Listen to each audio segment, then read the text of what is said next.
ಇದು 6ನೇ ಚಾಪ್ಟರ್. ಇದು 6th chapter ನೀತಿನಲ್ಲಿ.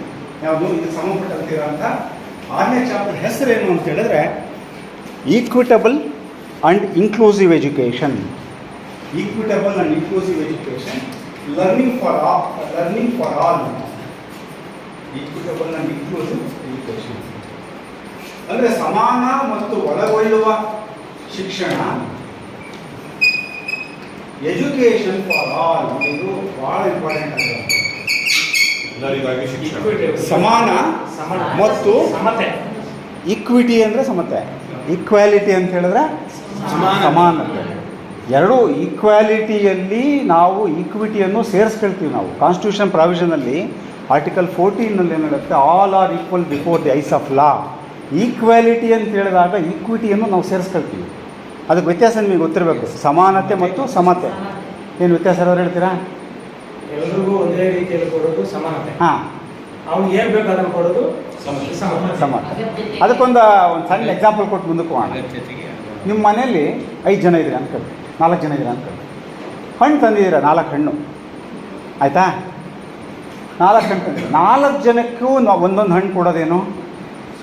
ಸಮಾನತೆ. 4 ಹಣ್ಣಲ್ಲಿ ಒಂದು ಹಣ್ಣು ಕೆಟ್ಟೋಗ್ಬಿಟ್ಟಿದೆ. ಏನಾಗ್ಬಿಟ್ಟಿದೆ?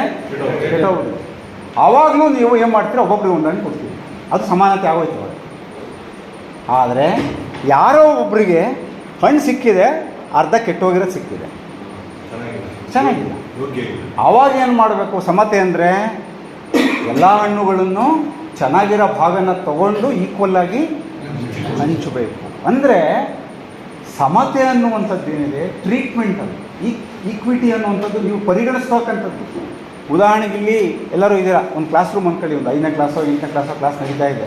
ನಾನು ಪಾಠ ಮಾಡ್ತೀನಿ ಟೀಚರಾಗಿ. ಕೆಲವು ಮಕ್ಕಳನ್ನ ನಾನು ವಿಶೇಷವಾಗಿ ಗಮನಿಸ್ತೀನಿ. ನಾನು ಅವ್ರ ಕಡೆ ನೋಡಿ ನಗ್ತಾ ಪಾಠ ಮಾಡ್ತೀನಿ. ಇನ್ನು ಕೆಲವ್ರನ್ನ ನೋಡಿದ್ರೆ ನನಗೆ ಮನಸ್ಸೊಳಗೆ ಆಗಲ್ಲ. ಅವಾಗ ಅವ್ರನ್ನ ನನಗೆ ಗೊತ್ತಿದ್ದೋ ಗೊತ್ತಿಲ್ಲದೇನೋ ಅವ್ರ ಬಗ್ಗೆ ಒಂದು ಪೂರ್ವಾಗ್ರಹತನ ನನಗೆ ಬಂದುಬಿಟ್ಟಿದೆ. ಅವಾಗ ನಾನು ಏನು ಮಾಡ್ತೀನಿ, ಅವ್ರನ್ನ ಕಡೆಗಣಿಸ್ತೀನಿ, ಅವ್ರ ಕಡೆ ಗಮನಿಸಲ್ಲ, ಅವ್ರು ನೋಡಿ ಸ್ಮೈಲ್ ಮಾಡಲ್ಲ. ಈಕ್ವಾಲಿಟಿ ಇದೆ ನನಗೆ ಅಲ್ಲಿ, ಈಕ್ವಿಟಿ ಇಲ್ಲ. ಪಾಠ ಮಾಡ್ತಾ ಇದ್ದೀನಿ ನಾನು, ಟ್ರೀಟ್ಮೆಂಟ್ ಮಾಡ್ತಾ ಇದ್ದೀನಿ, ಸಮತೆ ಇಲ್ಲ. Equity treatment. ಸೊ ಮುಂದಕ್ಕೆ ಹೋಗೋಣ. ಸ್ವಲ್ಪ ನಾನಿಲ್ಲಿ ಡಿಸ್ಕಷನ್ನ ನಾವು ಆಮೇಲೆ ನೆಕ್ಸ್ಟ್ ಸೆಷನ್ ಮಾಡೋಣ. ನಾನು ಪ್ರಸ್ತುತಿ ಮಾಡಿಬಿಡ್ತೀನಿ, ನಾನು ಯಾಕಂದ್ರೆ ಅರ್ಧ ಗಂಟೆ ಒಳಗೆ ಮುಗಿಸ್ಬಿಡ್ತೀನಿ. ಆಮೇಲೆ ನಾವು ನಿಮಗೆ ಗ್ರೂಪ್ಸ್ ಮಾಡಿ ಹೆಚ್ಚು ಡಿಸ್ಕಷನ್ ಆಗುತ್ತೆ. ಅವಾಗ ನಿಮಗೆ ಕ್ಲಾಸ್ ತುಂಬ ಲೈವ್ಲಿ ಆಗಿರುತ್ತೆ. ಅವಾಗ ಬರೀ ನಾನು ಹೇಳೋದಕ್ಕಿಂತ ನಿಮ್ಮ ಪಾರ್ಟಿಸಿಪೇಷನ್ ಭಾಳ ಚೆನ್ನಾಗಿರುತ್ತೆ. ಈ ಒಂದು ಚಾಪ್ಟ್ರಲ್ಲಿ 20 ಪಾಯಿಂಟ್ಸ್ ಇದ್ದಾವೆ. ಸೊ 20 ಪಾಯಿಂಟ್ಸನ್ನು ನಾನು ಸ್ವಲ್ಪ ಟಚ್ ಮಾಡ್ತಾ ಹೋಗ್ತೀನಿ. ಮೊದಲನೇ ಪಾಯಿಂಟಲ್ಲಿ ಏನು ಹೇಳ್ತಾರೆ ಅಂತ ಹೇಳಿದ್ರೆ, ಶಿಕ್ಷಣ ಅನ್ನುವಂಥದ್ದು ಸಾಮಾಜಿಕ ನ್ಯಾಯ ಮತ್ತು ಸಮಾನತೆ ಸಾಧಿಸ್ತಕ್ಕಂಥ ಒಂದು ಪ್ರಬಲ ಅಸ್ತ್ರ. ಶಿಕ್ಷಣ ಸಾಮಾಜಿಕ ನ್ಯಾಯ ಮತ್ತು ಸಮಾನತೆ ಸಾಧಿಸ್ತಕ್ಕಂಥ ಒಂದು ಪ್ರಬಲ ಅಸ್ತ್ರ. ಸೊ ಇದಕ್ಕೋಸ್ಕರವಾಗಿ ಒಳಗೊಳ್ಳುವ ಮತ್ತು ಸಮಾನ ಸಮಾಜದ ನಿರ್ಮಾಣ ಮಾಡಬೇಕು. ಸಮಾಜದಲ್ಲೂ ಸಹ ಎಲ್ಲರೂ ಸಹ ಒಳಗೊಳ್ಬೇಕು. ಯಾಕೆಂದರೆ ಶಾಲೆ ಅನ್ನುವಂಥದ್ದು, ಜಾನ್ ಡ್ಯೂ ಹೇಳ್ತಾರೆ, school is A mini society ಅಂತಾರೆ ಅವರು. ಶಾಲೆ ಅನ್ನುವಂಥದ್ದು ಒಂದು ಸಣ್ಣ ಸಮಾಜ ಅಂತ. ಸೊ ಸಮಾಜದಲ್ಲಿನೇ ಸಮಾನತೆ ಇದ್ದಾಗ ಶಾಲೆಯಲ್ಲಿ ಡಿಫಾಲ್ಟ್ ಬಂದುಬಿಡುತ್ತೆ. ಸೊ ಇದಕ್ಕೋಸ್ಕರವಾಗಿ ಏನು ಅಂದರೆ, ಪ್ರತಿ ಪ್ರಜೆಯಲ್ಲೂ ಸಹ ನಮ್ಮ ದೇಶದಲ್ಲೇ, ಸಮಾಜದಲ್ಲಿ, ನಮ್ಮೂರಲ್ಲಿ ತಗೊಂಡಾಗ ಪ್ರತಿ ವ್ಯಕ್ತಿಯ ಕನಸು ಏನಿದೆ, ಉನ್ನತಿ ಏನಿದೆ, ದೇಶಕ್ಕೆ ಕೊಡುಗೆಯನ್ನು ಕೊಡೋ ಥರ ಆಗಬೇಕು ಅನ್ನುವಂಥದ್ದು. ಸೊ ಈ ಹಿನ್ನೆಲೆಯಲ್ಲಿ ಏನು ಮಾಡ್ತಾರೆ, ಬಹಳ ಮುಖ್ಯವಾಗಿ ಯಾವುದೋ ಒಂದು ಹುಟ್ಟಿನ ಕಾರಣದಿಂದ ಯಾರಿಗೂ ಸಹ ಒಂದು ಭೇದ ಭಾವ ಆಗಬಾರ್ದು.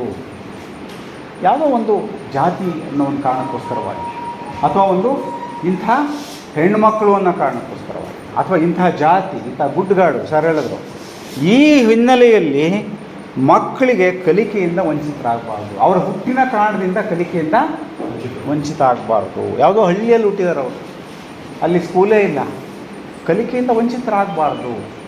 ಅದು ನಮ್ಮ ಕಾನ್ಸ್ಟಿಟ್ಯೂಷನಲ್ಲೂ ಹೇಳುತ್ತೆ. ಇದಕ್ಕೋಸ್ಕರವಾಗಿ ಏನಂದರೆ, ಶೈಕ್ಷಣಿಕ ಅವಕಾಶಗಳ ಲಭ್ಯತೆ, ಶಾಲೆ ಇರಬೇಕು, ಟೀಚರ್ ಇರಬೇಕು, ಅವಕಾಶಗಳಿರಬೇಕಾಗುತ್ತೆ, ಭಾಗವಹಿಸುವಿಕೆ ಇರಬೇಕಾಗುತ್ತೆ, ಮತ್ತು ಕಲಿಕಾ ಫಲಗಳ ಸಾಧನೆ. ಬರೀ ಸ್ಕೂಲ್ ತೆಗೆದ್ರಾಗಲ್ಲ, ಮಕ್ಕಳು ಕಲಿಕಾ ಫಲಗಳ ಸಾಧನೆಯನ್ನು ಮಾಡಬೇಕು. ಸ್ಕೂಲ್ ಇದೆ, ಟೀಚರ್ ಇದ್ದಾರೆ, ಮಕ್ಕಳು ಕಲಿತಾ ಇಲ್ಲ ಅಂತ ಹೇಳಿದ್ರೆ ಅದು ಒಳಗೊಳ್ಳುವ ಶಿಕ್ಷಣ ಆಗಲ್ಲ. ಸೊ ಈ ದೃಷ್ಟಿಯಿಂದ NEP 2020 ಇದನ್ನು ಅಡ್ರೆಸ್ ಮಾಡಲಿಕ್ಕೆ ಹೇಳುತ್ತೆ. ಇದು ಮೊದಲನೇ ಪಾಯಿಂಟ್. ಎರಡನೇ ಪಾಯಿಂಟಲ್ಲಿ ಬಹಳ ಮುಖ್ಯವಾಗಿರುವಂಥದ್ದು, ಎರಡನೇ ಪಾಯಿಂಟಲ್ಲಿ ಏನು ಅಂತ ಹೇಳಿದ್ರೆ, ಶಿಕ್ಷಣದಲ್ಲಿ ಲಿಂಗತ್ವ ಮತ್ತು ಸಾಮಾಜಿಕ ವರ್ಗಗಳ ನಡುವೆ ಅಂತರ ಇದೆ.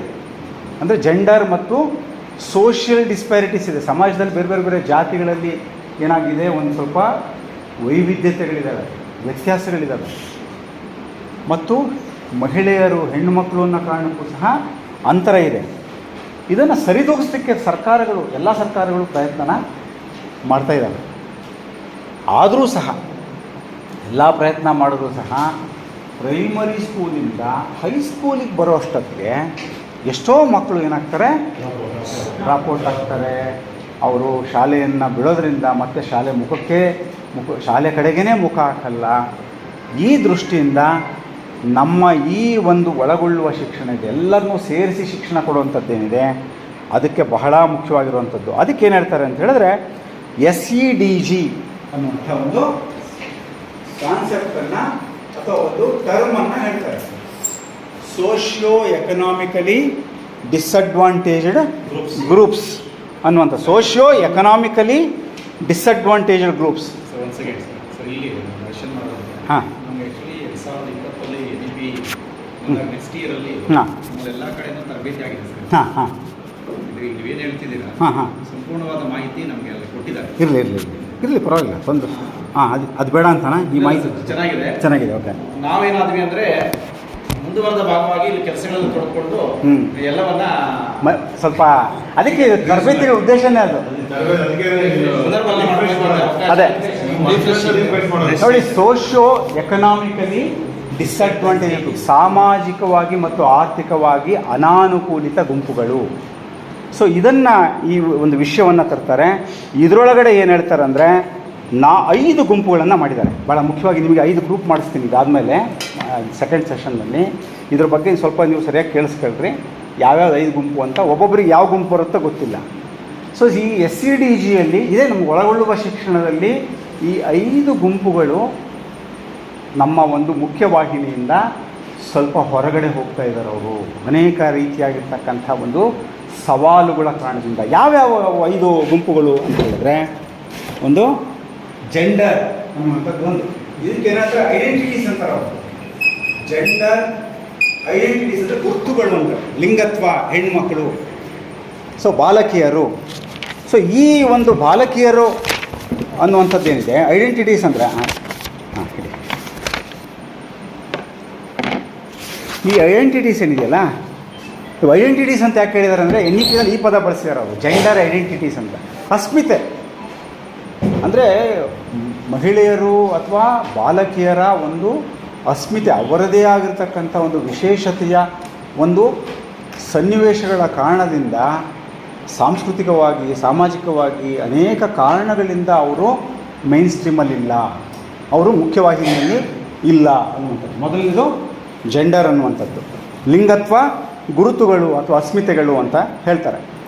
ಎರಡನೇದು ಸಾಮಾಜಿಕ ಸಾಂಸ್ಕೃತಿಕ ಗುಂಪು, ಸಾಂಸ್ಕೃತಿಕ ಗುಂಪು ಅಂದರೆ ಸೋಷಿಯೋ ಕಲ್ಚರಲ್ ಗ್ರೂಪ್ಸ್ ಅಂತ.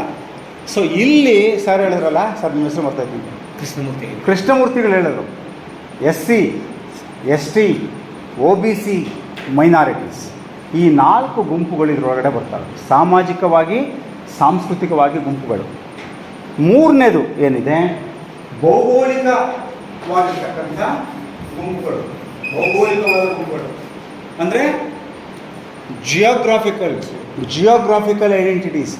ಯಾರೋ ಕೆಲವು ಮಕ್ಕಳು ಹಳ್ಳಿಯಲ್ಲಿ ಹುಡ್ತಾರೆ, ಕಾಡು ಹಳ್ಳಿಯಲ್ಲಿ, ಚಿಕ್ಕ ಪಟ್ಟಣದಲ್ಲಿ ಹುಡ್ತಾರೆ, ಅಲ್ಲಿ ಯಾವುದೂ ಫೆಸಿಲಿಟಿ ಇರಲ್ಲ. ಸೊ ಈ ಸನ್ನಿವೇಶದಲ್ಲಿ ಅಂತಹ ಮಗು ಏನು ತೊಂದರೆ ಮಾಡಿತ್ತು, ಅದು ಏನು ಆಯ್ಕೆ ಮಾಡ್ಕೊಂಡು ಹುಟ್ಟಿಲ್ವಲ್ಲ, ಯಾವುದೋ ಗುಡ್ಡಗಾಡಲ್ಲಿ ಹುಟ್ಟುತ್ತೆ. ನೀವು ಕುಂದಾಪುರ ಆ ಕಡೆ ಹೋಗಿ ನಾನು ವಿಸಿಟ್ ಮಾಡಿದ್ದೀನಲ್ಲೆಲ್ಲ, ಯಾವುದೋ ಪುತ್ತೂರು, ಕೆಲವು ಊರುಗಳಲ್ಲಿ ಅರಣ್ಯದ ಒಳಗಡೆ ಸ್ಕೂಲ್ ಇರುತ್ತೆ. ಸ್ಕೂಲ್ ಮಾಡಿದಾರಂಥ ಕಡೆಗೆ ಬರೀ 8, 5 ಚಾಮರಾಜನಗರದಲ್ಲಿದೆ. ಅದು ಟ್ರೈಬಲ್ ಇದು ಬರುತ್ತೆ, ಅರಣ್ಯ ಪ್ರದೇಶ. ಸೊ ಅಂಥ ಕಡೆಗೆ ಶಿಕ್ಷಣ ಕೊಡುವಂಥದ್ದು. ಇದು ಭೌಗೋಳಿಕ ಗುರುತುಗಳು, ಜಿಯೋಗ್ರಾಫಿಕಲ್ ಐಡೆಂಟಿಟೀಸ್, ಗ್ರಾಮ, ಚಿಕ್ಕಪಟ್ಟಣ, ಮಹತ್ವಾಕಾಂಕ್ಷಿ ಜಿಲ್ಲೆಗಳ ಆಸ್ಪಿರೇಷನಲ್ ಡಿಸ್ಟ್ರಿಕ್ಟ್ಸ್ ಗೊತ್ತಲ್ಲ ನಿಮ್ಮದು. NEP-ನಲ್ಲಿ ಮಹತ್ವಾಕಾಂಕ್ಷಿ ಜಿಲ್ಲೆಗಳು ಅಂತ ಅದ್ರ ಬಗ್ಗೆ ಹೇಳ್ತೀನಿ ನಾನು. ಮೂರನೇದು ಡಿಸಬಿಲಿಟೀಸ್, ನಾಲ್ಕನೇದು ಡಿಸಬಿಲಿಟೀಸ್, ನಿಮ್ಮದು ನ್ಯೂನತೆಗಳು. ಡಿಸಬಿಲಿಟೀಸ್ ಅಂದರೆ ವಿವಿಧ ರೀತಿಯಾಗಿರ್ತಕ್ಕಂಥ ನ್ಯೂನತೆಗಳ ಕಾರಣದಿಂದ ಮಕ್ಕಳು ಅವರು ಒಳಗೊಳ್ಳಿಲ್ಲ. ಅವ್ರದ್ದು ಸಹ ಒಂದು ಈ SCDG-ಯಲ್ಲಿ 5 ವಿಧ. 5ನೇದು ಬಹಳ ಮುಖ್ಯವಾಗಿ ಏನೆಂದರೆ ಸಾಮಾಜಿಕ ಆರ್ಥಿಕ ಸನ್ನಿವೇಶಗಳು, ಸೋಷಿಯೋ ಎಕನಾಮಿಕ್ ಸಿಚುವೇಶನ್ಸ್. ಅಂದರೆ ಈ ಎಲ್ಲವೂ ಸಹ ಏನಿದೆ, ಕೆಲವು ಸಾರಿ ಮಕ್ಕಳು ಏನಂತಾರೆ ವಲಸೆ ಸಮುದಾಯ, ಅವ್ರು ಒಂದು ಕಡೆಯಿಂದ ಇನ್ನೊಂದು ಕಡೆಗೆ ಓಡಾಡ್ತಿರ್ತಾರೆ. ಅವ್ರ ಮನೆ ಕುಟುಂಬಗಳು ಕಡಿಮೆ ಆದಾಯದ ಕುಟುಂಬಗಳು, ದುಡ್ಡೇ ಇರಲ್ಲ. ಕೆಲವು ಫ್ಯಾಮಿಲಿಗಳು, ಕೆಲವು ಸಮುದಾಯಗಳು ಗುಲ್ಬರ್ಗದಲ್ಲಿರ್ತಾರೆ, ಬೆಂಗಳೂರಿಗೆ ಬರ್ತಾರೆ, ಬೆಂಗಳೂರಿನಾಗಿರ್ತಾರೆ, ಕಾಫಿ ಎಸ್ಟೇಟ್ಗೆ ಹೋಗ್ತಾರೆ. ಇಂತಹ ಸಮುದಾಯಗಳು ಸಾಮಾಜಿಕ ಆರ್ಥಿಕ ಸನ್ನಿವೇಶ ಅವ್ರೇನು ಮಾಡೋಕ್ಕಾಗಲ್ಲ. ವಿಷಮ ಪರಿಸ್ಥಿತಿಯಲ್ಲಿರ್ತಕ್ಕಂಥ ಮಕ್ಕಳು, ಕೆಲವರು ಏನು ಮಾಡ್ತಾರೆ, ಟ್ರಾಫಿಕಿಂಗ್, ಕಳ್ಳಸಾಗಾಣಿಕೆ ಮಾಡ್ಕೊಂಡು ಹೋಗ್ಬಿಡ್ತಾರೆ ಮಕ್ಕಳನ್ನ. ಸೊ ಅಂತಹ ಮಕ್ಕಳು ಎಲ್ಲೋ ಹೋಗ್ತಾರೆ, ಅವರು ಪೊಲೀಸರಿಗೆ ಸಿಗ್ತಾರೆ, ಮೇನ್ ಸ್ಟ್ರೀಮ್ ಮಾಡ್ತಾರೆ. ಸೊ ಇಂತಹ ಮಕ್ಕಳು ಅನಾಥರು, ತಂದೆ ತಾಯಿನೇ ಇರಲ್ಲ ಅವ್ರಿಗೆ, ಅಂಥವರು. ನಗರದಲ್ಲಿ ಭಿಕ್ಷಾಟನೆ ಮಾಡ್ತಕ್ಕಂಥ ಮಕ್ಕಳು ಮತ್ತು ನಗರದ ಬಡವರು, ಸಿಟಿಯಲ್ಲಿರ್ತಕ್ಕಂಥ. ಸಿಟಿ ಅಂದರೆ ಎಲ್ಲರಿಗೂ ಕಲ್ಪನೆ ಏನು ಬರುತ್ತೆ ಅಂದರೆ, ಸಿಟಿ ಅಂದರೆ ಎಲ್ಲರೂ ಶ್ರೀಮಂತರೇ ಅಂತ. ಹಂಗಿಲ್ಲ, ದೀಪದ ಕೆಳಗೆ ಕತ್ತಲು ಜಾಸ್ತಿನೇ ಇರುತ್ತೆ ಎಷ್ಟೋ ಸಾರಿ. ಆ ಥರ ಬೆಂಗಳೂರು ಅಂತಂದಾಗ ಹೊರಗಡೆಯವ್ರಿಗೆ ಕೇಳ್ರಿ, ನೀನು ಬೆಂಗಳೂರಿನಾಗಿದೆಯಪ್ಪ ಅಂತ. ಬೆಂಗಳೂರಲ್ಲಿ ಏನು ಸಮಸ್ಯೆ ಇದೆ, ಬೆಂಗಳೂರಲ್ಲಿ ಕೊಳಗೇರಿಗಳು, ಬೆಂಗಳೂರಲ್ಲಿ ಒಂದು ಈವನ್ ಏನೋ ನ್ಯೂಯಾರ್ಕ್ ಅಂತ ಸಿಟಿಯಲ್ಲಿ ಈ ಥರದ ಒಂದು ಸನ್ನಿವೇಶ ಇದೆ. ನಮ್ಗೆ ಏನಿಸ್ತದೆ, ನ್ಯೂಯಾರ್ಕ್ ಅಂದರೆ ಅಮೆರಿಕ ಅಂದರೆ ಬಹಳ ಮುಂದುವರೆದ ದೇಶ, ನ್ಯೂಯಾರ್ಕ್ ಅಂದರೆ ಬಹಳ ಆಧುನಿಕ ನಗರ, ಅಫ್ಕೋರ್ಸ್ ಆಧುನಿಕ ನಗರ. ಆದರೆ ಅಲ್ಲಿನೂ ಸಹ ಒಂದು ಅನಾನುಕೂಲಿತ ಜನ ಇರ್ತಾರೆ. ಈ 5 ಗುಂಪುಗಳನ್ನ ನಾನು ಮಾಡ್ತೀನಿ ಸೆಕೆಂಡ್ ಇಯರಲ್ಲಿ. ಸೊ ಇದ್ರ ಬಗ್ಗೆ ನೀವು ಚರ್ಚೆ ಮಾಡಬೇಕಾಗತ್ತೆ. ಸೊ ಈ SCDG-ಗಳೇನಿದ್ದಾವೆ, ಇದು 2ನೇ ಪಾಯಿಂಟು. 3ನೇ ಪಾಯಿಂಟಲ್ಲಿ, 2ನೇ ಪಾಯಿಂಟಲ್ಲೇ ಮತ್ತೆ ಸಬ್ ಬರುತ್ತೆ. ಏನು ಅಂತ ಹೇಳಿದ್ರೆ, ಈ ದಾಖಲಾತಿಯಲ್ಲಿ ನೀವು ಸ್ಟ್ಯಾಟಿಸ್ಟಿಕ್ಸನ್ನು ನೋಡಿ, ನಿಮ್ಮ ತಾಲೂಕಿಂದು, ನಿಮ್ಮ ಡಿಸ್ಟ್ರಿಕ್ಟಿಂದು ಸ್ಟ್ಯಾಟಿಸ್ಟಿಕ್ಸನ್ನ ನೋಡಿದ್ರೆ ಪ್ರೈಮರಿ ಸ್ಕೂಲಲ್ಲಿ ಒಂಥರ ಇರುತ್ತೆ, ಹೈಸ್ಕೂಲ್ಗೆ ಹೋದರೆ SC ಮಕ್ಳಿಗೆ ತೊಗೊಳ್ಳಿ, ST ಮಕ್ಳಿಗೆ ತೊಗೊಳ್ಳಿ, ಮತ್ತು ಇವರು ಮೈನಾರಿಟೀಸ್ ಡ್ರಾಪ್ಔಟ್ ಆಗಿ ಕಮ್ಮಿ ಆಗುತ್ತೆ. ಸೊ ಅದಕ್ಕೊಂದು ಉದಾಹರಣೆ ಕೊಟ್ಟಿದ್ದಾರೆ ಅವರು 2016-17 ದೇಶದ್ದು. ಪ್ರೈಮರಿನಲ್ಲಿ SC-ಗಳದ್ದು 19.6% ಇದ್ದರೆ ಎನ್ರೋಲ್ಮೆಂಟು, ಹೈಯರ್ ಸೆಕೆಂಡ್ರಿ PUCಗೆ ಹೋದಾಗ 17.3 ಆಗುತ್ತೆ. ST-ಗಳದ್ದು ಪ್ರೈಮರಿಯಲ್ಲಿ 10.6 ಇದ್ದರೆ ಹೈಯರ್ ಸೆಕೆಂಡ್ರಿಯಲ್ಲಿ 6.8 ಆಗುತ್ತಂತೆ. ಮತ್ತು ವಿಶೇಷ ಮಕ್ಕಳು, ನಮ್ಮ CWSM ಮಕ್ಕಳು ಅಂತ ಹೇಳ್ತೀವಿ, ಅವರು ಪ್ರೈಮರಿಯಲ್ಲಿ 1.1% ಇದ್ದರೆ ಹೈಯರ್ ಸೆಕೆಂಡ್ರಿಗೆ ಹೋದಾಗ 0.25%. 0.25%. ಇನ್ನು ಎಷ್ಟೊಂದು ಮಕ್ಕಳು ಹೊರಟೋಗ್ಬಿಟ್ಟು. ಸೊ ಈ ಥರ SC ST 3 ಕೊಟ್ಟಿದ್ದಾರೆ ಅವರು. ಇನ್ನು ಇವುಗಳೊಳಗೆ ಮತ್ತೆ ಬಾಲಕಿಯರು ಮತ್ತೆ ಪ್ರಾಬ್ಲಮ್ ಇರುತ್ತೆ, ಅವ್ರು ಇನ್ನೂ ಹಿಂದಿರ್ತಾರೆ ಅಂತ. ಇದು 2.1ನಲ್ಲಿ ಹೇಳುವಂಥದ್ದು. 2.2ನಲ್ಲಿ ಪರಿಶಿಷ್ಟ ಜಾತಿಯ ಮಕ್ಕಳು, ಯಾಕೆ ಅವರು ಆ ರೀತಿಯಲ್ಲಿ ಸಮಸ್ಯೆ ಆಗುತ್ತೆ? ಗುಣಮಟ್ಟದ ಶಿಕ್ಷಣದ ಲಭ್ಯತೆಯ ಕೊರತೆ ಇರುತ್ತೆ ಅವ್ರಿಗೆ, ಶಾಲೆಗಳು ಸಿಗಲ್ಲ ಅವ್ರಿಗೆ, ಬಡತನ ಇರುತ್ತೆ ಅವ್ರಿಗೆ, ಸಾಮಾಜಿಕ ಕಟ್ಟುಪಾಡುಗಳು, ಸಂಪ್ರದಾಯ, ಅನೇಕ ಸಂಪ್ರದಾಯಗಳು ಆ ನಿರ್ದಿಷ್ಟ ಜಾತಿಯಲ್ಲಿ ಹುಟ್ಟಿರೋ ಕಾರಣಕ್ಕೋಸ್ಕರವಾಗಿ ಈಗಲೂ ಸಹ ಹಳ್ಳಿಗಳಲ್ಲಿ ಆ ಜಾತಿ ಸಂಪ್ರದಾಯಗಳಿಂದ ಅವರು ಶಾಲೆಗಳಿಗೆ ಬರಲಿಕ್ಕಾಗ್ತಾಯಿಲ್ಲ, ಶಿಕ್ಷಣ ಪಡೆಯೋಕ್ಕಾಗ್ತಿಲ್ಲ, ಮನೆಯಲ್ಲಿ ಸಪೋರ್ಟಿಂಗ್ ಸಿಸ್ಟಮ್ ಇರಲ್ಲ. ಕೆಲವು ಸಾರಿ ಭಾಷೆ, ಕೆಲವು ನಮ್ಮ ಲಂಬಾಣಿ ಮಾತನಾಡ್ತಕ್ಕಂಥವ್ರು, ಕೆಲವರು ಇನ್ನು ಪರಿಶಿಷ್ಟ ಜಾತಿ, ಕೆಲವು ಬೇರೆ ಬೇರೆ ಕೊರವ ಭಾಷೆ, ಇನ್ನೇನೋ ಭಾಷೆಗಳು, ಹೊಸ ಹೊಸ ಭಾಷೆಗಳು. ಅವ್ರಿಗೆ ಆ ಭಾಷೆಯ ಕಾರಣ ಶಾಲೆಗೆ ಬಂದರೆ ಅಲ್ಲಿ ಕನ್ನಡ ಇರುತ್ತೆ, ಇನ್ಯಾವುದೋ ಭಾಷೆ ಬರಲ್ಲ, ಆ ಭಾಷೆ ಯಾರಿಗೂ ಬರಲ್ಲ. ಆ ಮಕ್ಕಳು ಇದರಿಂದ ಅವರು ಒಳಗೊಳ್ಳೋಕ್ಕಾಗಲ್ಲ ಅನ್ನುವಂಥದ್ದು.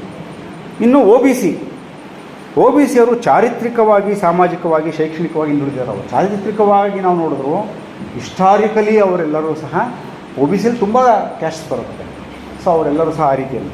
ಇನ್ನು ನಾವು ಪರಿಶಿಷ್ಟ ಪಂಗಡ ನಾವು ನೋಡಿದಾಗ, ಬುಡಕಟ್ಟು ನೋಡಿದಾಗ ಶಾಲೆ ಶಿಕ್ಷಣ ಅನ್ನೋದೇ ಅಪರಿಚಿತ ಅವ್ರಿಗೆ. ನಾವು ಚಾಮರಾಜನಗರ ಯಾರು ಜ್ಞಾಪಿಸಿದ್ರು ನನಗೆ ಸ್ನೇಹಿತರು ಅಲ್ವಾ? ಚಾಮರಾಜನಗರಕ್ಕೆ ನಾನೊಂದು ವಿಸಿಟ್ ಹೋಗಿದ್ದೆ, ಸರ್ವ ಶಿಕ್ಷಣ ಅಭಿಯಾನ ಸ್ಟೇಟ್ ಆಫೀಸ್ನಲ್ಲಿದ್ದೆ ನಾನು. ಚಾಮರಾಜನಗರದಲ್ಲಿ ಡೆಲ್ಲಿಯಿಂದ ಅವರು NCERTಯಿಂದ ಬಂದಿದ್ದರು. ಅವ್ರನ್ನ ಸ್ಟಡಿ ಮಾಡಲಿಕ್ಕೆ ಅಂತ ಕರ್ಕೊಂಡು ಹೋಗಿದ್ವಿ ನಾವು ಅವ್ರನ್ನ. ಸೊ ಅಲ್ಲಿ ಹೋದಾಗ ನಮಗೆ ನಾವು ಚಾಮರಾಜನಗರ ನೋಡಿದರೂ ಕೂಡ ಆ ಟ್ರೈಬಲ್ಸ್ ಇರೋ ಕಡೆಗೆ ಹೋಗಿರಲಿಲ್ಲ. ನಾವು ಹೋದ್ವಿ ಅಲ್ಲಿ ನೋಡಲಿಕ್ಕೆ. ಅವರು ಈ ಮರಗಳ ಮೇಲೆ ಒಂದು ಸಣ್ಣ ಮನೆಗಳನ್ನ ಮಾಡ್ಕೊಂಡಿದ್ದಾರೆ. ಸಣ್ಣದು ಯಾರಾದ್ರೂ ನೋಡಿದ್ದೀರಾ? ಬಿಳಿಗಿರಿ ರಂಗನ ಬೆಟ್ಟದಲ್ಲಿ ಹಾಂ, ಹಾಡಿಗಳು ಇರುತ್ತಲ್ಲ, ಅಲ್ಲಿ ಮರದ ಮೇಲೆ ಸಣ್ಣ ಮನೆ. ಅವ್ರಿಗೆ ಅದನ್ನು ತಪ್ಪಿಸ್ಬೇಕು ಅಂತೇಳಿ ಅವ್ರಿಗೆ ಸರ್ಕಾರನೇ ಮನೆ ಮಾಡಿ ಕೊಟ್ಟಿದೆ. ಆ ಮನೆಯೂ ಒಳಗೆ ಹೋದ್ವಿ ನಾವು.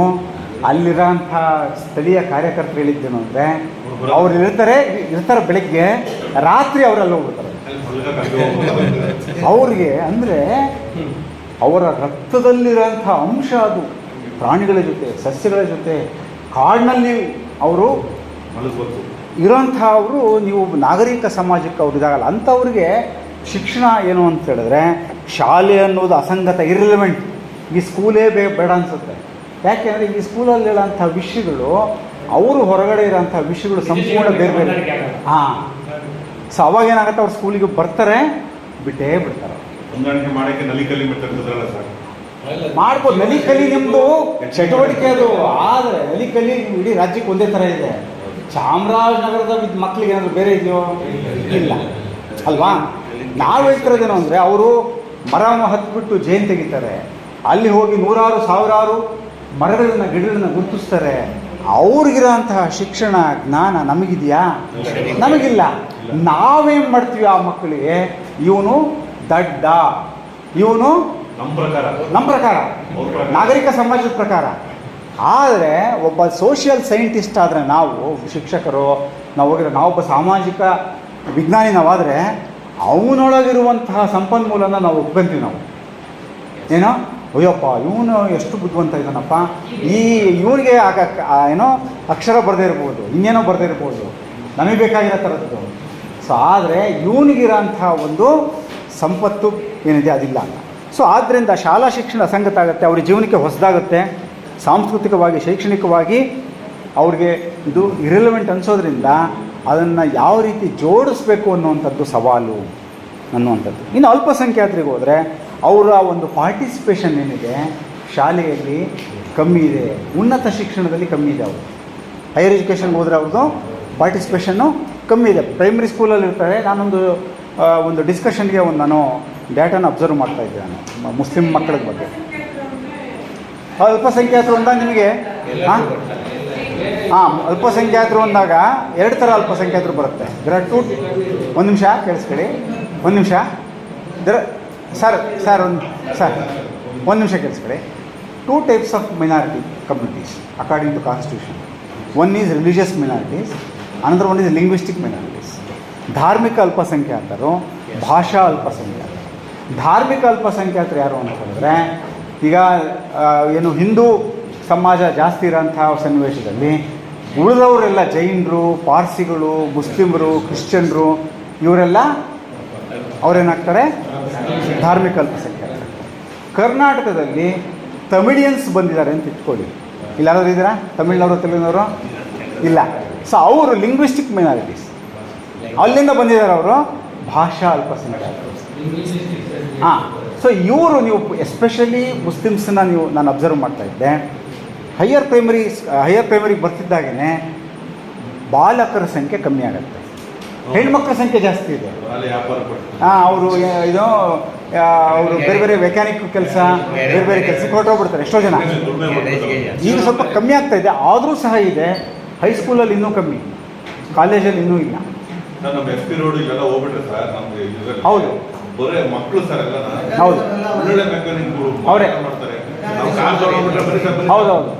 ಸೊ ಇದಕ್ಕೆ ನಾವೇನು ಮಾಡಬೇಕು ನೋಡಿ, ಇದು ಈ SEDGಯಲ್ಲಿ ಈ ಗುಂಪಿನಲ್ಲಿ ಬರ್ತಾರೆ, ಸಾಮಾಜಿಕ ಸಾಂಸ್ಕೃತಿಕ ಗುಂಪಿನಲ್ಲಿ, ಸೋಷಿಯಲಿ ಎಕನಾಮಿಕಲಿ ಡಿಸ್ಅಡ್ವಾಂಟೇಜ್ ಗ್ರೂಪ್ನಲ್ಲಿ ಇವ್ರನ್ನ ಯಾವ ರೀತಿಯಲ್ಲಿ ಒಳಗೊಳ್ಳುವಂತೆ ಮಾಡಬೇಕು. ಇನ್ನು ಆಯಿತು, ಅದನ್ನು ಡಿಸ್ಕಷನ್ ಮಾಡಿದ್ದೀವಿ. ಈಗ ಎರಡನೇ ಪಾಯಿಂಟ್ ಆಯಿತು. NEPನಲ್ಲಿ 3 ಚಾಪ್ಟರ್ಸ್, ಮೊದಲ 3 ಚಾಪ್ಟರ್ಸ್ ಏನಿದೆ, ಮೊದಲನೇ ಚಾಪ್ಟರ್ ECC ಬಗ್ಗೆ ಇದೆ. ಎಲ್ಲರಿಗೂ ಬಹಳ ಶ್ರೇಷ್ಠವಾಗಿರ್ತಕ್ಕಂಥ ಅರ್ಲಿ ಚೈಲ್ಡ್ಹುಡ್ ಕೇರ್ ಎಜುಕೇಷನ್, ಪೂರ್ವ ಶೈಶವ ಮತ್ತು ಆರೈಕೆ ಮತ್ತು ಶಿಕ್ಷಣ ಇದನ್ನು ಕೊಡಬೇಕು. ಯಾಕಂದರೆ ಮಕ್ಕಳ ಆರಂಭದ ದಿನಗಳಲ್ಲಿ ಅವ್ರಿಗೆ ಸಿಗೋಂತಹ ನ್ಯೂಟ್ರಿಷನ್ನು, ಅವ್ರಿಗೆ ಸಿಗೋಂತಹ ಪ್ರೀತಿ, ಆರೈಕೆ ಅವಳ ಜೀವನದ ಭವಿಷ್ಯ ನಿರ್ಧರಿಸುತ್ತೆ. ECC ಕ್ವಾಲಿಟಿ ಇರಬೇಕು ಅಂತ ಅದು ಹೇಳುತ್ತೆ ಮೊದಲನೇ ಚಾಪ್ಟ್ರು. ಎರಡನೇ ಚಾಪ್ಟ್ರು FLN ಬಗ್ಗೆ ಮಾತಾಡುತ್ತೆ. ಆಕ್ಸೆಸ್, ಎನ್ರೋಲ್ಮೆಂಟ್, ಅಟೆಂಡೆನ್ಸು, ಈ 3 ಚಾಪ್ಟರ್ಗಳು ಈ ಎಲ್ಲವೂ ಸಹ ಇದ್ದಾವೆ. ಯಾವುದು? ಒಂದು ECC, FLN, access, enrollment and attendance. ಇದು ಪ್ರಮುಖ ಸಮಸ್ಯೆ. ಇವು ಎಲ್ಲವೂ ಸಹ FLN ಇರ್ಬೋದು, ECC ಇರ್ಬೋದು, ಕ್ವಾಲಿಟಿಯಾಗಿಲ್ಲ ಅನ್ನುವಂಥದ್ದು. ಸೊ ಈ ಸಮಸ್ಯೆ ಶಿಫಾರಸುಗಳನ್ನು ಏನು NEP ಆ 3 ಚಾಪ್ಟರ್ಲ್ಲಿ ಹೇಳಿದೆ, ಈ SCDGಗೂ ಸಹ ಅನ್ವಯಿಸಬೇಕು. ಯಾಕಂದರೆ ECC ಚೆನ್ನಾಗಿ ಕೊಡಬೇಕು, ಇಲ್ಲ ಹೆಣ್ಮಕ್ಳಿಗೆ ಕೊಡಬೇಕು, ಆ ಥರ ಡಿಸಬಿಲಿಟಿ ಇದರಿಗೆ ಕೊಡಬೇಕು, ಎಲ್ಲವೂ ಸಹ. ಸೊ ಇದು 3ನೇ ಪಾಯಿಂಟ್. 4ನೇ ಪಾಯಿಂಟಲ್ಲಿ ವಿದ್ಯಾರ್ಥಿ ವೇತನ ಕೊಡುವಂಥದ್ದು. ಇಂಥ ಮಕ್ಕಳಿಗೆ ಏನೇನು ಇದೆ, ಸ್ಕಾಲರ್ಶಿಪ್ಸ್ ಕೊಡಬೇಕು. ಮಕ್ಕಳನ್ನ ಶಾಲೆಗೆ ಕಳಿಸ್ಲಿಕ್ಕೆ ಪೋಷಕರಿಗೆ ಕೆಲವು ಸರಿ ಹಣದ ವರ್ಗಾವಣೆ, ಕೆಲವು ಸ್ಕೀಮ್ ಇತ್ತು, ಇವಾಗಿಲ್ಲ. ಅದು ಬೆಂಗಾವಲು ಭತ್ಯೆ ಬೇರೆ, ಇದು ಕ್ಯಾಶ್ ಟ್ರಾನ್ಸ್ಫರ್ ಅಂತ. ಒಂದು ಸಾರಿ ಹಿಂದೆ ಬಂಗಾರಪ್ಪ ಅವರು ಇದ್ದಾಗ ತಂದಿದ್ರು ಇದನ್ನು. ಈ ಥರ ಕೆಲವು ಸ್ಟೇಟಲ್ಲಿ ಇದೆ. ₹1 ಸ್ಕೂಲಿಗೆ ಸೇರಿಸಿದ್ರೆ, ಸ್ಕೂಲಿಗೆ ಬಂದರೆ 25 ದಿವಸಕ್ಕೆ 24 ದಿವಸ ಇದ್ದರೆ ₹24 ಟ್ರಾನ್ಸ್ಫರ್, ಅಕೌಂಟ್ ಟ್ರಾನ್ಸ್ಫರ್. ನಿಮಗೆ ನೆನಪಿದೆಯಲ್ಲ ಗೊತ್ತಿಲ್ಲ. ಸ್ವಲ್ಪ ಒಂದು ಆ ವರ್ಷ ಇಷ್ಟ ಇತ್ತದು, ನೆಕ್ಸ್ಟ್ ಇಯರ್ ತೆಗೆದುಬಿಟ್ರೆ ಅದನ್ನು. ಸೊ ಅದು ಸಹ ಒಳ್ಳೆಯದು. ಯಾರಿಗೆ? ಎಲ್ಲರಿಗೂ ಅಲ್ಲ. ಇಲ್ಲಿ ಹೇಳೋದು ಇವ್ರಿಗೆ, ಈ ಸಮಸ್ಯೆ ಇರೋಂಥವ್ರು ಬರಲಿ ಅಂತ. ಹೆಣ್ಮಕ್ಳಿಗಿರ್ಬೋದು, ಅಲ್ಲ ಇಲ್ಲಿ ಮುಸ್ಲಿಮ್ಸ್ಗಿರ್ಬೋದು, ಇವರೆಲ್ಲರಿಗೂ ಮಾಡಬೇಕು ಅಂತ. ಸೊ ಇದರಿಂದ ಈ ಥರದ ಕಾರ್ಯಕ್ರಮಗಳು ಸ್ವಲ್ಪ ಕೇಳಿಸ್ಕೊಳ್ಳಿ, ಸ್ವಲ್ಪ ಚೂರು ಈ ಕಡೆ ಗಮನ ಹರಿಸಿ. ಇಂತಹ ಕಾರ್ಯಕ್ರಮಗಳನ್ನು, ಇಂತಹ ಒಂದು ಕಾರ್ಯತಂತ್ರಗಳನ್ನು ನಾವು ದೇಶಾದ್ಯಂತ ಬಲಪಡಿಸಬೇಕಾಗಿದೆ ಅಂತ 4ನೇ ಪಾಯಿಂಟ್ ಹೇಳಿ. 5ನೇ ಪಾಯಿಂಟು, ನಾವು 20 ಪಾಯಿಂಟು ಇದರಲ್ಲಿ ನಾನು ಹೆಚ್ಚಿಗೆ ಹೇಳೋಂಗಿಲ್ಲ, ಅದರೊಳಗೆ ಇರೋದನ್ನೇ ನಾನು ವಿಶ್ಲೇಷಣೆ ಮಾಡಿ ಹೇಳ್ತಾ ಇದ್ದೀನಿ ಅಷ್ಟೇ. ಯಾಕಂದರೆ NEPನಲ್ಲಿ it's a document, policy document ಇರೋದ್ರಿಂದ ನಾನೇನು ಬದಲಾಯಿಸೋಂಗಿಲ್ಲ. ಅದರಲ್ಲಿರೋದನ್ನು ನಿಮಗೆ ಪಾಯಿಂಟ್ಸ್ ವೈಸ್ ಹೇಳ್ತಾ ಇದ್ದೀನಿ ನಾನು. 5ನೇ ಪಾಯಿಂಟಲ್ಲಿ ನಮ್ಮ ಅನೇಕ ಸಂಶೋಧನೆಗಳು ತಿಳಿಸ್ಕೊಟ್ಟಿರೋಂಗೇನು ಅಂದರೆ, ಸೈಕಲ್ ಕೊಡೋದ್ರಿಂದ ಹೆಣ್ಮಕ್ಳಿಗೆ ಹತ್ತಿರದಿಂದ ಸ್ವಲ್ಪ ದೂರ ಇದ್ದರೆ ಅವ್ರಿಗೆ ಬರಲಿಕ್ಕೆ ಶಾಲೆಗೆ, ಮತ್ತು ಶಾಲೆಗಳಿಗೆ ಮೇಡಮ್ ಹೇಳಿದ್ರು ಬೆಂಗಾವಲು ವ್ಯವಸ್ಥೆ ಅಂತ, ಶಾಲೆಗಳಿಗೆ ತೆರಳಲಿಕ್ಕೆ ವಾಕಿಂಗ್ ಗ್ರೂಪ್ಸ್ ಅಂತ ಮಾಡಿದ್ದಾರೆ ಕೆಲವರು. ವಾಕಿಂಗ್ ಗ್ರೂಪ್ಸ್ ಅಂತ ಹೇಗೆ ಅಂತ ಹೇಳಿದ್ರೆ, ಒಂದು 10 ಮಕ್ಕಳಿದ್ದಾರೆ ಅಂತ ಇಟ್ಕೊಳ್ಳಿ. ಅವರು ಒಂದು ಊರಿಂದ ಇನ್ನೊಂದು ಊರಿಗೆ ಹೋಗಬೇಕು, ಹೈಯರ್ ಪ್ರೈಮರಿ ಸ್ಕೂಲ್ಗೆ. ಅದರಲ್ಲಿ ಹೆಣ್ಮಕ್ಳಿದ್ದಾರೆ, ಗಂಡ್ಮಕ್ಳು ಇದ್ದಾರೆ. ಸೊ ಅಲ್ಲಿ ಒಂದು ಅರಣ್ಯನೋ, ಅಲ್ಲಿ ಇನ್ನೇನೋ ಒಂದು ನದಿನೋ ಇನ್ನೇನೋ ಬರುತ್ತೆ. ಅವಾಗೇನಾಗ್ತದೆ, ತಂದೆ ತಾಯಿಗಳಿಗೆ ಏನಾಗುತ್ತೆ, ಕಳಿಸಲ್ಲ.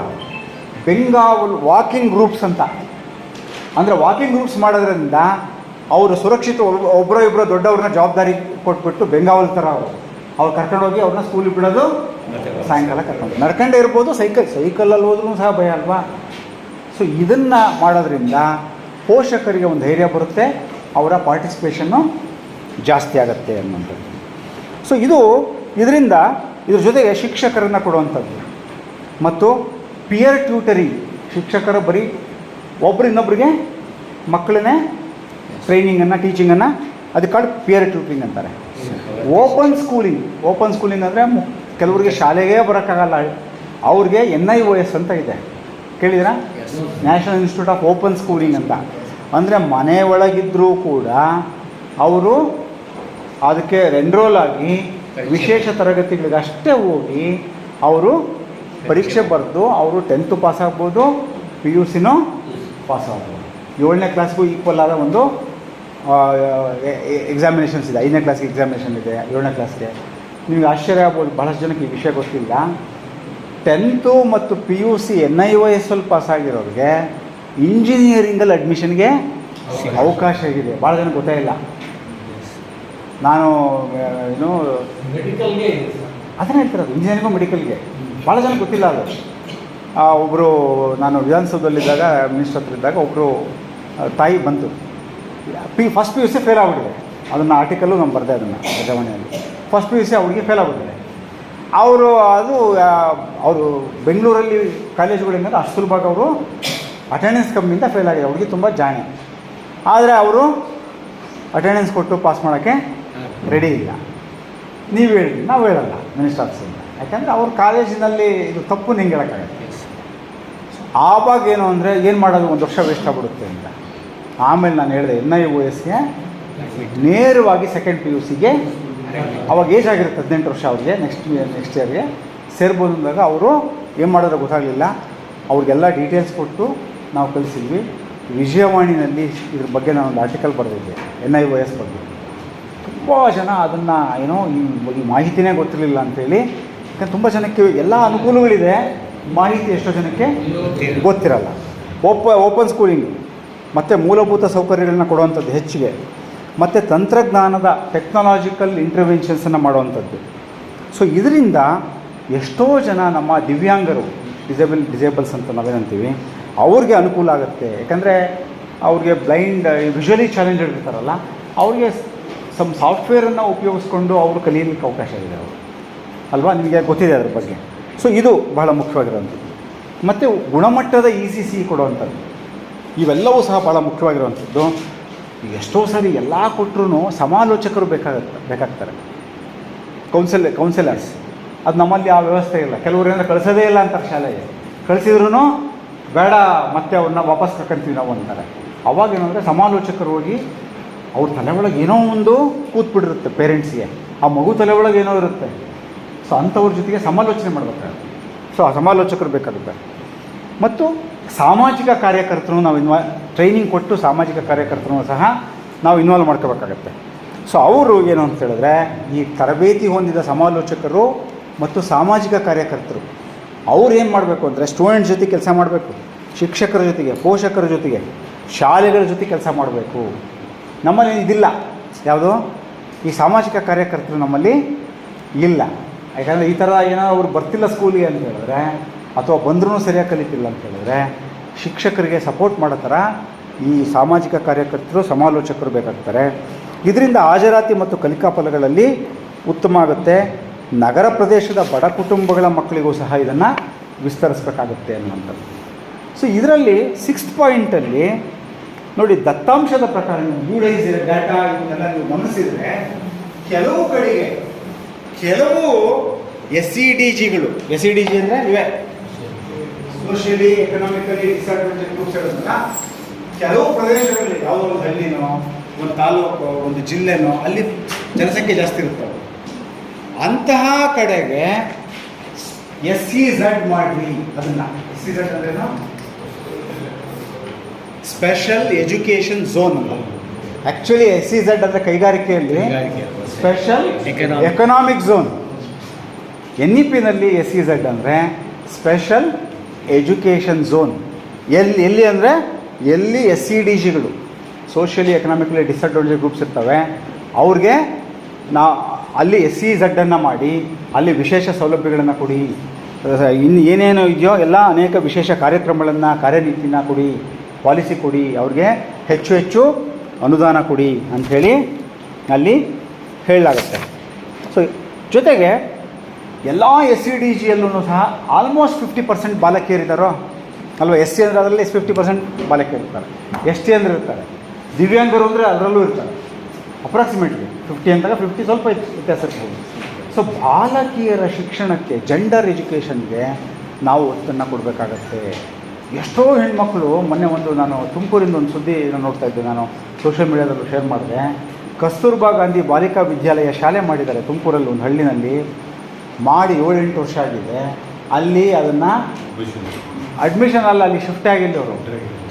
ಯಾಕೆ ಅಂದರೆ ಅಲ್ಲಿ ಒಂದು ದೇವಸ್ಥಾನ ಇದೆಯಂತೆ, ಅಲ್ಲಿ ಏನಾದರೂ ನೆರಳು ಬಿದ್ದುಬಿಟ್ರೆ ಇವರು ಋತುಮತಿ ಆದಾಗ ಅಲ್ಲಿ ಅದನ್ನು ಸತ್ತೇ ಹೋಗ್ಬಿಡ್ತಾರಂತೆ. ಆ ಭಯ ಜನಗಳಿಗೆ. ಆ ಜನಗಳಲ್ಲಿ ಭಯ ಎಷ್ಟಿದೆ ಅಂದರೆ, ನಾವು ಕಳಿಸಲ್ಲಪ್ಪ ಎಲ್ಲಿಗೆ, ಆ ಬಿಲ್ಡಿಂಗಿಗೆ. ಆ ಬಿಲ್ಡಿಂಗ್ ಹಂಗೆ ಇದೆ, ದೇವಸ್ಥಾನ ಮುಂದೆ ಯಾರು ಪಾಸ್ ಆಗಂಗಿಲ್ಲ.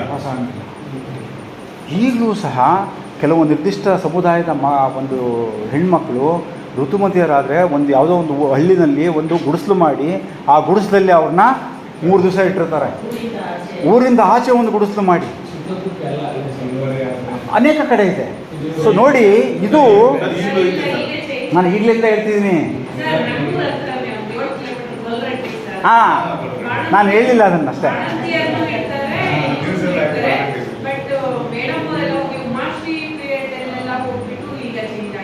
ಚೇಂಜ್ ಆಗಿ ಇದು ಏನಂದರೆ ಚೇಂಜ್ ಆಗಿದೆ ಅಂತೀವಲ್ಲ ನಾವು, ಎಲ್ಲೋ ಒಂದು ಕಡೆ ಚೇಂಜ್ ಆಗಿರ್ಬೋದು. ಇದು ನಮ್ಮ ಮೌಢ್ಯಗಳು ಬೇರೆ ಇದ್ದಾವೆ. ಒಂದು ನಮ್ಮ ಸೊಸೈಟಿಯಲ್ಲಿ ಸರ್ ಸ್ವಲ್ಪ ಉಪಯುಕ್ತವಾದ ವಿಷಯ ಭಾಳ, ಇದು 2 ದಿವಸ ರೆಡಿ ಮಾಡ್ಕೊಂಬಂದಿದ್ದೀನಿ ಶಿವಣ್ಣ ಹೇಳಿದರು ಅಂತ. ಭಾಳ ಓದಿದ್ದೀನಿ ನಾನು, ಯಾಕಂದರೆ ನನಗಿಂತ ಏನನ್ನ ಸೆಷನ್ಸ್ ಇದ್ದರೆ ನನಗೂ ಓದೋಕ್ಕೆ ಸ್ವಲ್ಪ ಉಮೇದು. ಏನೋ ಒಂದು ಹೇಳಿದ್ರೆ ನೀವು ಕೇಳ್ತೀರಾ, ಏನೋ ಒಂದು ಹೇಳಬಾರ್ದು. ಏನು ಹೇಳಬೇಕೋ NEP ಒಳಗಡೆ ಇನ್ಕ್ಲೂಸಿವ್ ಎಜುಕೇಷನ್ ಏನಿದೆ ಅದನ್ನೇ ಹೇಳ್ಬೇಕು, ಸ್ಪೆಸಿಫಿಕ್ಕಾಗಿ ಹೇಳ್ಬೇಕು. ನಾನು ನನಗೆ ಸುಮ್ಮನೆ ಬಿಟ್ಟರೆ 2 ಗಂಟೆ ಏನು ಬೇಕಾದ್ರೆ ಮಾತಾಡ್ತೀನಿ, ನೀವು ಮಾತಾಡ್ತೀರ. ಮಾಸ್ಟರ್ಗಳು ಎಲ್ಲರಿಗೂ ನಾವೆಲ್ಲ ಗಂಟೆ ಹೊಡೆಯೋವರೆಗೂ ನಿಲ್ಲಿಸೋದೇ ಇಲ್ಲ ನಾವು. ಅದಕ್ಕೆ ಸ್ವಲ್ಪ ಒಂಚೂರು ನೆಕ್ಸ್ಟ್ ಸೆಷನ್ ನಿಮ್ಮದೇ ಅಂದರೆ ನಿಮಗೆ ಆ್ಯಕ್ಟಿವಿಟಿಗೆ ಬಿಡ್ತೀನಿ, ನಾನು ಮಾಡಲ್ಲ ನೆಕ್ಸ್ಟ್ ಸೆಷನ್. ಸೊ ಇದು ಇಲ್ಲಿ ಈ ಒಂದು ಹೆಣ್ಣು ಮಕ್ಕಳು ನಾನೇನು ಹೇಳ್ತೀನಿ, ಗ್ರಾಸ್ ರೂಟಲ್ಲಿ ಹೋಗಿ ಕೆಲಸ ಮಾಡಲಿಕ್ಕೆ ನಾವ್ಯಾರು ರೆಡಿ ಇಲ್ಲ. ಹಳ್ಳಿಗಳಲ್ಲಿ ಅಲ್ಲಿರೋರಿಗೆ ಹೆಂಗೆ ಅಂದರೆ ಅದೆಲ್ಲ ಒಪ್ಕೊಂಬಿಟ್ಟಿರ್ತಾರೆ ಅವರು, ತಲಾಂತರದಿಂದ ಬಂದಿರುತ್ತೆ, ಇದೇ ಸರಿ ಅಂತ. ಅದನ್ನು ಚೇಂಜ್ ಮಾಡಬೇಕಾದ್ರೆ ಏನು ಅಂತ ಹೇಳಿದ್ರೆ, ಹೊರಗಡೆಯಿಂದ ಯಾರಾದರೂ ಒಬ್ಬರು ಹೋಗಿ ಅವರೊಳಗೊಬ್ಬರಾಗಿ ಅವ್ರ ಜೊತೆಗೆ ಹೋಗಿ ಅವರೊಳಗೊಬ್ಬರು ಆಗಬೇಕು ಅಂದರೆ ಮತ್ತೆ ಅವರೊಳಗೊಬ್ಬರಾಗೋದ್ರಲ್ಲಿ ಒಂದು ಅಪಾಯ ಇದೆ. ಅಲ್ಲ ಸರಿ, ಎಷ್ಟೋ ಸರಿ ಅವರೊಳಗೊಬ್ಬರಾಗಕ್ಕೆ ಹೋಗ್ಬಿಟ್ಟು ಏನಾಗುತ್ತೆ, ಅವ್ರು ಹೆಂಗಿದ್ರೆ ನಾವು ಹಂಗೆ ಆಗ್ಬಿಡ್ತೀವಿ. ಎಚ್ಚರಿಕೆ ಭಾಳ ಇಂಪಾರ್ಟೆಂಟ್. ಅವರೊಳಗೊಬ್ಬರು ಆಗ್ಬೇಕಾದ್ರೆ ಸಂಖ್ಯೆ ಒಂದೇ ಅಲ್ಲ, ಅವರ ರೀತಿ ರಿವಾಜುಗಳನ್ನ ಒಪ್ಕೊಂಡ್ಬಿಟ್ರೆ ನಾವು ಒಪ್ಕೋಬಾರ್ದು. ಅಂದರೆ ಕಟ್ಟುಪಾಡುಗಳಿದೆಯಲ್ಲ ಅವ್ರನ್ನ ಒಪ್ಕೊಳ್ಳೋದು, ಜನಗಳನ್ನ ಒಪ್ಕೊಳ್ಳೋದು ಸರಿ. ಆ ಸಾಮಾಜಿಕವಾದ ಕಂದಾಚಾರಗಳನ್ನು ಒಪ್ಕೊಳ್ಳೋದಲ್ಲೇ ಅವ್ರನ್ನ ಬದಲಾಯಿಸಲಿಕ್ಕೆ ಆ ಎಚ್ಚರಿಕೆ ಇಟ್ಕೋಬೇಕು ಅಂತ ನಾನು ಹೇಳ್ತೀನಿ. ಅದು ಹೈಲೈಟ್ ಮಾಡೋಕ್ಕೆ ಟ್ರೈ ಮಾಡ್ತೀನಿ ನಾನು. ಸೊ ಅದನ್ನು ನಾವು ಮಾಡಬೇಕಾಗತ್ತೆ. ಈ ಹೆಣ್ಣುಮಕ್ಕಳಿಗೆ ಏನು ಹೇಳ್ತಾರೆ ಅಂತ ಹೇಳಿದ್ರೆ ಜೆಂಡರ್ ಇನ್ಕ್ಲೂಸಿವ್ ಫಂಡ್ ಅಂತ ಹೇಳ್ತಾರೆ.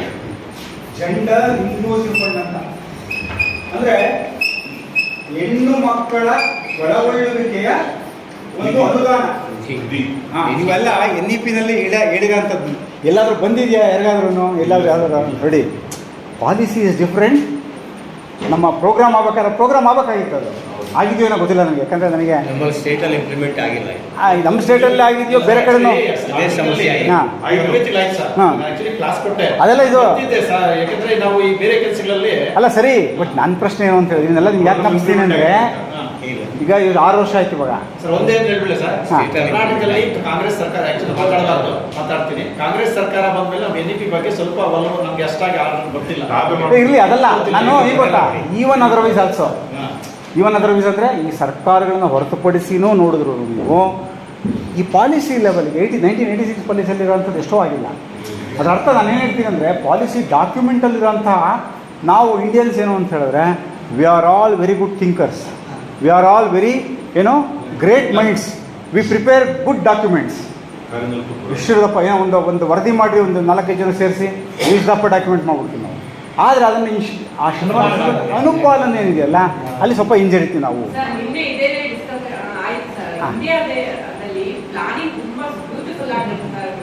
That's what. ಇಲ್ಲ ಅದನ್ನೇ ಅದು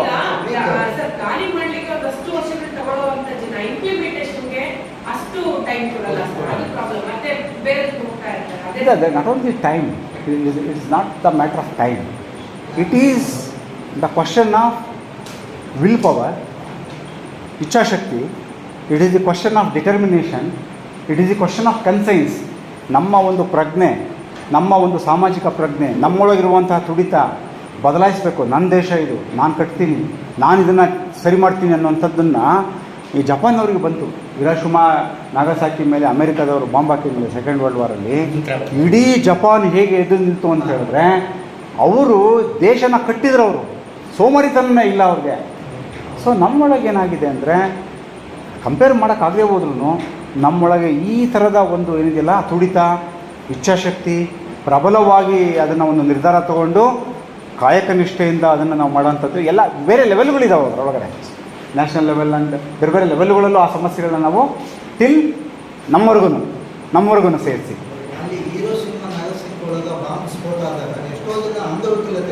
ಎಷ್ಟೋ ಜನ ಸುಟ್ಟು ಭಸ್ಮ ಆಗ್ಬಿಡುತ್ತೆ ಸರ್.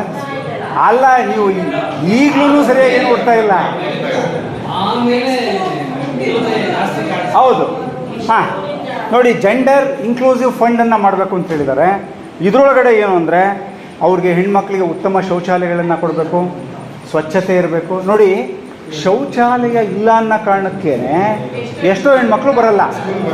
ವೆಯ್ಟಿಂಗ್ ರೂಮ್ಸ್ ಸರ್ ಒಂದು ನಿಮಿಷ, ಶೌಚಾಲಯ ಜೊತೆಗೆ ವೆಯ್ಟಿಂಗ್ ರೂಮ್ಸ್ ಅಂತ ಇರುತ್ತೆ. ವೆಯ್ಟಿಂಗ್ ರೂಮ್ಸ್ ಅಂದ್ರೆ ಏನು? ಅವ್ರಿಗೆ ಏನೋ ಮಂತ್ಲಿ ಪೀರಿಯಡ್ಸ್ ಟೈಮಲ್ಲಿ ಅಥವಾ ಇನ್ನೇನೋ ಮಧ್ಯದಲ್ಲಿ ಏನೋ ಒಂದು ಸ್ವಲ್ಪ ಡಿಸ್ಕಂಫರ್ಟ್ ಆದರೆ ಆ ರೂಮ್ ಒಳಗೆ ಹೋಗಿ ಒಂದು ಸ್ವಲ್ಪ ರೆಸ್ಟ್ ಮಾಡಿ ಒಂದು ಸ್ವಲ್ಪ ಹೊತ್ತು ಅವರು ಬರಲಿಕ್ಕೆ ಅವಕಾಶ. ನಮ್ಮ ವ್ಯವಸ್ಥೆ ಹೆಂಗಿದೆ ಅಂತ ಹೇಳಿದ್ರೆ ರೆಸ್ಟ್ ರೂಮ್ ಇಲ್ಲ, ಆಮೇಲೆ ಶೌಚಾಲಯಗಳು ಇದ್ದರೂ ಸರಿ ಇಲ್ಲ, ಇದ್ದರೂ ಮಾಸ್ಟ್ರುಗಳು ನಾವೇ ಬೀಗ ಹಾಕ್ಕೊಂಡು ಚೆನ್ನಾಗಿರೋದೊಂದು ನಾನೇ ಇಟ್ಕೊತೀನಿ ಅಥವಾ ನಮ್ಮ ಆಫೀಸರ್ ಬಂದರೆ ಅವ್ರಿಗೂ ಇರಲಿ ಅಂತೇಳಿ ಅಲ್ವಾ. ಆದರೆ ಇದು ಆಮೇಲೆ ನಮ್ಮ ಮನೋಭಾವನೆ ಹೆಂಗಿದೆ ಅಂದರೆ ಯಾರಾದರೂ ಒಬ್ಬರು ಟೀಚರ್ಗೆ ಒಬ್ಬರು ಹತ್ರಕ್ಕೆ ಹೋಗಿ ಅವರ ಟೀಚರ್ ಕಿವಿ ಒಳಗೆ ಹೋಗಿ ಹೇಳಿ, ಸರ್ ನನಗೆ ಸ್ವಲ್ಪ ಡಿಸ್ಕಂಫರ್ಟ್ ಆಗ್ತಾಯಿದೆ, ಒಂಚೂರು ನಾನು ಹೋಗ್ತೀನಿ ಅಂತ ಹೇಳ್ತಾರ ಮಕ್ಕಳು? ಹೇಳ್ತಾರ ನಮ್ಮ ಮಾಸ್ಟ್ರುಗಳು? ನಾವೆಲ್ಲ ಇದೀವ, ನೀವು ಅಂತ ಹೇಳಲ್ಲ ನಾವು, ನೀವು ಅಥವಾ ಅವರು ಅಂತ ಹೇಳಲ್ಲ, ನಾವೆಲ್ಲರೂ ಅಂತ ಹೇಳ್ತೀನಿ ನಾನು. ನಾವೆಲ್ಲ ಇನ್ನೂ ನಮ್ಮ ಮೈಂಡ್ ಸೆಟ್ಸ್ ಇನ್ನೂ ಒಂದು ಮಗು ಬಂದು ಕಿವಿನಲ್ಲಿ ನನಗೊಂದು ಸ್ವಲ್ಪ ಡಿಸ್ಕಂಫರ್ಟ್ ಆಗ್ತಾಯಿದೆ, ಒಂದು ಹೆಣ್ಮಗು ಡಿಸ್ಕಂಫರ್ಟ್ ಅಂದರೆ ಏನು ಅಂತ ಹೇಳೋದು ಬೇಡ, ಇವ್ರು ಅರ್ಥ ಮಾಡ್ಕೊಂಡು ಆ ಕಲಿಸೋವಂತಹ ಒಂದು ಮನಸ್ಥಿತಿ ಒಪ್ಕೊಳ್ಳೋಂಥದ್ದು. ಅಂದ್ಬಿಟ್ರೆ ಅವ್ರು ಒಂದು ದಿವಸ ಅಂದರೆ ಇನ್ನೊಂದು ದಿವಸ ಯಾರೂ ಅವ್ರ ಹತ್ರಕ್ಕೆ ಹೋಗಲ್ಲ. ಸೊ ಇದು ಜೆಂಡರ್ ಅಂದಾಗ ಒಂದೊಂದು ಬಹಳಷ್ಟು ಪರಿಣಾಮ ಬೀರುತ್ತೆ. ಆಮೇಲೆ ಅದೇ ಕ್ಯಾಶ್ ಟ್ರಾನ್ಸ್ಫರ್ ಅಂತ ನಾವು ಕಂಡೀಷನಲ್ ಕ್ಯಾಶ್ ಟ್ರಾನ್ಸ್ಫರ್, ಹಣನ ವರ್ಗಾವಣೆ ಅಂದರೆ ಏನಾದರೂ ಒಂದು ಕಂಡೀಷನ್ ಇಟ್ಟು ಟ್ರಾನ್ಸ್ಫರ್ನ ಮಾಡುವಂಥದ್ದು ಇರ್ಬೋದು. ಮತ್ತು ಸ್ಥಳೀಯ ಸಮುದಾಯ ಆಧಾರಿತವಾದ ಕಾರ್ಯಕ್ರಮಗಳು, ಆ ಹಳ್ಳಿನಲ್ಲಿ ಜನಗಳನ್ನ ಕೇಳಿ ಏನು ಮಾಡಬೇಕು ಅಂತ ಕೇಳಿ ಅದ್ರ ಮೂಲಕ ತೀರ್ಮಾನ ತಗೊಳ್ಳೋವಂಥದ್ದು. ಆಮೇಲೆ ಎಲ್ಲೆಲ್ಲಿ ಅಗತ್ಯ ಇದೆಯೋ ನವೋದಯ ವಿದ್ಯಾಲಯ ಮಾದರಿಯಲ್ಲಿ ಶಾಲೆಗಳನ್ನು ತೆರೆಯುವಂಥದ್ದು, KGBಗಳ ಬಲವರ್ಧನೆ ಮಾಡುವಂಥದ್ದು. ಆಮೇಲೆ KGBಗಳನ್ನ 12ನೇ ತರಗತಿಯವರೆಗೂ ಅದನ್ನು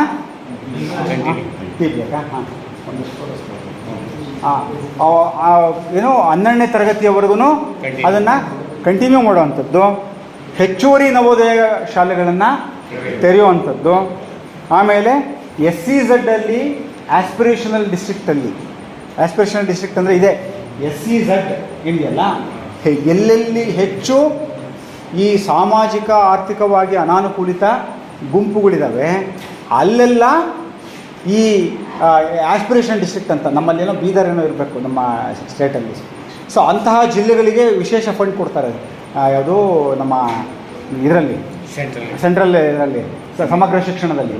ಸೊ ಇಂಥದ್ರಲ್ಲಿ ಆಮೇಲೆ ಕೇಂದ್ರೀಯ ವಿದ್ಯಾಲಯಗಳನ್ನು ತೆಗೆಯುವಂಥದ್ದು. ಆಮೇಲೆ ಇನ್ನು ಎಲ್ಲ ಶಾಲೆಗಳಲ್ಲಿ ಒಂದು ಕ್ಲಾಸನ್ನು 1ನೇ ತರಗತಿಗಿಂತ ಕೆಳಗಿನ ತರಗತಿ ಇದೆಯಲ್ಲ ಅಲ್ಲಿ ಅರ್ಲಿ ಚೈಲ್ಡ್ಹುಡ್ ಕೇರ್ ಎಜುಕೇಷನ್ ಅಂದರೆ ಅವ್ರು ಏನಾಗ್ತಾರೆ, ಏನೂ ಶಿಕ್ಷಣ ಇಲ್ಲದೆ ಬಂದುಬಿಡ್ತಾರೆ 1ನೇ ಕ್ಲಾಸ್ಗೆ. ಯಾರೋ ಈ ಗುಂಪುಗಳ ಮಕ್ಕಳು ಅವ್ರಿಗೆ ಒಂದು ತರಗತಿಯನ್ನು ಅಲ್ಲಿ ಎಕ್ಸ್ಟ್ರಾ ತೆಗೆದ್ರೆ ಅವರು 1ನೇ ತರಗತಿಗಿಂತ ಮುಂಚೆ ಅಲ್ಲೆಲ್ಲ ಸ್ವಲ್ಪ ರೆಡಿ ಮಾಡಿ ಅವ್ರನ್ನ 1ನೇ ಕ್ಲಾಸ್ಗೆ ಕಳಿಸೋಣ.